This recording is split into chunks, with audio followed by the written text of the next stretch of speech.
7월 25일로 잠정 결정된 국민의힘 전당대회를 앞두고 당헌당규 개정특위가 오는 12일까지 개정안을 마련하기로 했습니다. 이런 가운데 황우엽 비대위원장이 2인 지도체제를 언급을 했죠. 찬반 주장이 엇갈리고 있는데요. 집단 지도체제를 주장해온 3040 소장파 천목회에서 어떻게 평가하는지 좀 궁금해서 이분 연결하도록 하겠습니다. 천목회 간사이자 선관위원인데요. 이재영 서울 강동을 당협위원장 전화로 연결하겠습니다. 나와 계시죠? 네, 안녕하세요. 이재영입니다. 네.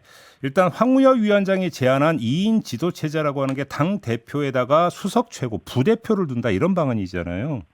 네. 어떻게 평가하십니까? 총평을 좀 먼저 해주신다면? 황의호 대표께서 지금 집단 지도체제냐, 1인 지도체제냐, 요 내용들이 지금 굉장히 충돌을 하고 있지 않습니까? 팽팽한데요. 예. 거기에 이제 절충안을 내신 것 같아요, 말 그대로. 예. 근데 이것은 지금 상황에서 우리가 논할 수 있는 거는 아닌 것 같고요. 뭐 아이디어 자체는 말 그대로 뭐 이쪽 저쪽 다, 만족하기 위해서 얘기할 수는 있었으나 네. 이것을 구체적으로 얘기하는 가운데에서도 어떤 특정인을 두고 이게 맞다 틀리다라는 내용으로 또 변질이 되면서 네. 본질인 왜 우리가 집단 지도 체제로 가야 되는지 그것을 통해서 당이 어떻게 혁신할 수 있는지 어떤 모습으로 지금 다시 태어날 수 있는지 혁신할 수 있는지 이런 얘기들이 지금 빠져있기 때문에 네. 지금 이것을 과도하게 바꾸는 건 무리라고 생각합니다. 한동훈 견제용 아니냐 이런 해석이 따라붙었던데 어떻게 생각하십니까? 그러니까요. 이게 한동훈 견제용이라는 말 자체가 나오는 것이 네. 이미 벌써 이 2인 지도 체제, 하이브리드 형식이라고 말하죠. 네. 이 논의 자체가 오염이 됐다는 거를 증빙하는 것이기 때문에 지금 이 내용으로 가다 보면은 전당대회 과정에서도 그리고 또 결과에서도 사람들이 동의할 수 없을 수도 있고 네. 오히려 더 당이 수습을 해야 되는 과정이 아닌 더 이상한 쪽으로 흘러가서 분열로 더 갈 수도 있겠다라는 생각이 들어서 네. 이건 근본적인 왜 가야 되는지에 대한 근본적인 논의가 없었기 때문에 지금은 무리겠다라는 생각이 듭니다. 근데 부대표를 둔다라는 이야기는 대표가 권위 또는 유고 상황에 빠져드는 경우를 전제로 하는 거잖아요. 그렇죠. 근데 그렇게 대표가 권위 유고되는 상황이 뭐가 있을 수가 있을까요? 지난번에 저희 겪어봤지 않습니까? 이준석 대표가 그러니까 나가게 됐잖아요. 결국은 뭔지 형식은 징계, 결국 끌어내려지는 이런 상황을 말씀하시는 걸. 그 상황도 포함을 할 수밖에 없겠죠. 지금 상황에서는. 그래요? 네. 그렇다. 그러면 예를 들어서 나중에라도 전당대회에서 확인된 그 당신 플러스 민심이 어떤 인위적인 힘에 의해서 다시 왜곡될 길을 열어주는 거다 이런 얘기가 돼버리는 거네요. 정리하면. 저희가 한번 겪어봤기 때문에 그거에 대한 가능성을 완전히 배제할 수는 없을 것 같고요. 네. 다만 저희가 지금 그때 그 2년 전처럼 그 뭐라 그래야 될까 바보 같은 행동을 할 당은 아니라고 지금은 생각을 하는데 네. 이런 부분은 좀 있는 것 같아요. 황우여 대표께서는 저도 이 부분에 대해서 어느 정도 황우여 대표를 좀 이해를 하는 부분인데 저희가 단일 지도 체제로 전환된 한 6, 7년 됐죠 이미 벌써. 그 사이에 단일 지도 체제에서 단 한 번도 성공을 해보지 못했습니다. 어찌 보면은 물론 대통령을 대선에서 이겼기 때문에 그건 좀 무리라고 말씀하시는 분들인데 바로 그 직후에 또 사고가 있었기 때문에 단일 지도 체제에 대한 개별적인 이슈에 있어서는 여러 가지 뭐 다 이유는 틀렸지만 전체적으로 우리 당에 어울리지 않는 지도 체제가 아니었나. 그거를 검토해야 될 시기라고 생각을 하고요. 네. 물론 그 집단 지도 체제로 갔을 때 과거 한 10여 년 전에 보였던 봉숭악당이라고 일컫는 그 모습에 대해서 우려하시는 분들이 많아요. 근데 저희는 지금 우리 당이 제대로 혁신하기 위해서는 그 리스크마저도 안고 가면서 그거를 잘 정리하고 진짜 다양한 의견이 분출되면서도 지도부가 흔들리지 않고 앞으로 가는 모습을 보여야지만이 지금 이 상황에서 국민의 사랑을 다시 받을 수 있겠구나라는 생각을 하고 있습니다. 근데 그걸 하나만 더 여쭤볼게요. 황우여 네. 위원장이 이런 안을 제안한 게 황우여 위원장 개인의 단독 판단의 결과라고 보십니까? 아니면 예를 들어서 용산과의 교감하에 나온 제안이라고 보십니까? 그거는 제가 말씀드릴 수 없는 것 같고요. 예. 모르기 때문에 예. 예측할 수도 없는 얘기고 황우여 대표의 개인적인 입장이기 때문에 제가 그거를 그렇게 말할 수는 없을 것 같은데, 다만 이 말씀을 드리게 하이브리드라는 단어가 예. 황우여 대표께서 평소에 쓰시는 단어일까에 대해서는 궁금증이 듭니다. 예, 알겠습니다. 그냥 그 뉘앙스로만 받아들이도록 하겠고요. 또 네. 한 가지는 그 민심 반영 비율 있지 않습니까? 지금 현재는 이제 당시 100%로 되어 있는데 요거를 그러니까 민심을 좀 반영하자라는 쪽으로 방향이 잡힌 것 같고, 네. 다만 반영 비율이 어떻게 되느냐가 좀 남은 것 같은데, 현역 의원 대상의 설문조사에서는 8대2 이걸 선택한 의원 수가 가장 많았다고 하는데 어떻게 생각하십니까? 그거는 우리 당이 지금 현재 현역의 대부분이 상당수가 영남을 대표하고 있지 않습니까? 네. 거기에서 나오는 이제 그 당원들에 대한 요구를 반영하기 위해서 아마 그렇게 말씀하신 것 같은데요.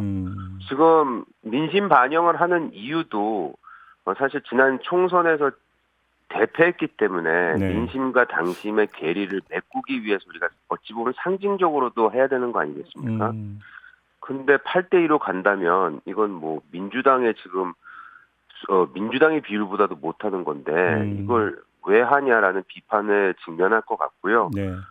그보다는 그 민심 비율이 훨씬 더 많아야 된다고 생각하고 저희는 그 5대5 비율을 계속해서 주장해 왔습니다. 그래요. 알겠습니다. 자, 한동훈 전 비대위원장 전대 출마와 관련해서 지금 안 나서면 도망가는 모양새가 된다 이렇게 말씀하신 바 있었죠. 어제 막 그런 말씀 드렸죠. 도망간다는 게 어떤 뜻일까요?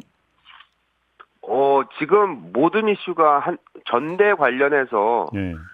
한동훈 전 위원장이 나오냐 안 나오냐 이게 그냥 핵심 포인트로 돼버린 것 같아요. 그렇죠. 안타까운 부분이죠. 예. 어찌 보면은.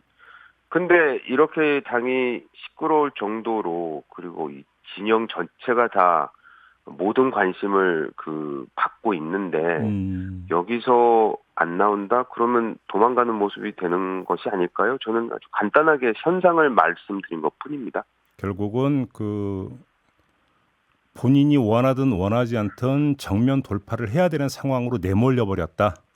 그렇죠. 제가 그 말씀을 드렸었거든요. 만약 4월 10일 지고 나서 저희가 그 이후에 본인이 이제 뭐 자숙한다고 얘기도 했었고 책임지고 물러난다고 얘기를 했었는데 어쨌든 간에 이 상황이 한동훈 전 위원장을 나오라고 하는 목소리가 매우 높은 상황에서 본인이 저는 공간이라고 표현을 하는데 뭔가 재정비할 수 있는 공간이 한 1, 2년 앞에 있었다면 이제는 앞으로 당겨졌기 때문에 그거를 차지하지 않으면은 도망가는 모습으로 비춰질 수도 있겠다라는 생각이 듭니다. 그러면 지금 위원장님이 파악하시기에는 한동훈 위원장이 여전히 고심 중이라고 보십니까? 아니면 지금 후보 등록 일정을 기다리고 있다고 생각을 하십니까? 어떻게 보십니까? 저는 후자 쪽에 가깝다고 생각을 하는데요. 예. 아무래도 지금 아까 말씀 나눴던 2인 체제, 집단 이도 체제, 단일 체제, 이게 굉장히 중요한 룰이잖아요. 네. 이 룰에 따라서 또 본인이 결과에 대해서 또 다르게 생각할 수도 있는 부분이기 때문에 빨리 룰이 정해져야지만이 본인의 마음을 정하지 않을까라는 생각이 드는데 지금까지는 적극적인 것 같으면서도 적극적이지 않고 해서 약간 좀 답답하긴 합니다. 그러게요. 지구당 부활 주장은 어떻게 생각을 하세요? 제가 당협위원장으로서는 지구당 부활이 지금 경쟁자 특히 현역 의원들과 공정한 경쟁을 하기 위해서 특히 합법화하는 부분에 있어서는 필요하다고 생각을 하는데 이 지구당 부활 문제조차도 지금 정치인으로서 지구당 부활이 왜 필요한지 경쟁자로서 요 얘기만 저희가 지금 하고 있거든요. 그래서 저희가 어제 이제 천목회 모임을 하면서 했던 얘기가 지구당 부활이 되더라도 선제 조건으로 전제는 우리가 왜 이것을 해야 되는지에 대한 또 혁신, 정치 개혁에 대해서 그리고 소비자 입장, 유권자 입장에서 지구당 부활을 어떻게 생각할까 받아들일까에 대한 부분을 논의를 먼저 해야 되는 거 아니냐. 예. 그러니까 결국에는 우리가 기득권을 하나 더 얻어내는 그 논의로 가면 안 되고 오히려 기득권을 내려놓는 모습을 보여주는 게 더 중요한데 그 논의가 안 보이는 것 같아서 저희가 어제 논의를 하게 된 거죠. 그러면 지금 관련된 질문일 것 같은데 천목회의 1호 법안으로 정치공의 추방법을 그 이야기를 했던데요. 네. 어떤 내용입니까, 이거는? 그 지구당 부활을 논의하면서 저희가 나왔던 얘기인데 예. 결국에는 지구당 부활이 되면은 그 선거자금법 그다음에 뭐 후원금 이런 등등의 다른 제도들도 같이 저희가 논의를 할 수밖에 없어요. 그럼 이제 예. 비용을 어떻게 쓸 거냐 여기에 대해서 논의를 할 수밖에 없겠죠. 예. 당연히. 예. 근데 저희가 생각했을 때 그 비용이 우리가 합법적으로 유권자들로부터 후원금을 받고 그걸 사용하게 되는데 그것이 지금 유권자들이 가장 싫어하는 부분으로 쓰게 된다면 그거는 굉장히 앞뒤가 안 맞는 거잖아요. 네.